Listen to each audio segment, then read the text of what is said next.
ஒரு திட்டத்தை கொண்டு வந்தாங்களோ? இந்த மாநகராட்சி மக்களுக்கு எந்த நன்மையும் செய்யல. விருகம்பாக்கம் சட்டமன்ற தொகுதிக்கு எந்த நன்மை கிடைக்கல இந்த ஆட்சியில. ஆனா அந்த ஆட்சி வந்த பிறகு மக்களுக்கு வேதனை தான் மிச்சம். இன்றைக்கு இப்படிப்பட்ட வேதனையான ஆட்சி தொடர வேண்டுமா?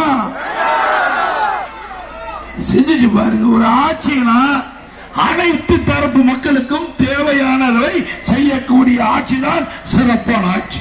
அப்படிப்பட்ட ஆட்சி கொடுத்த ஒரே அரசாங்கம் அதிமுக அரசாங்கம்.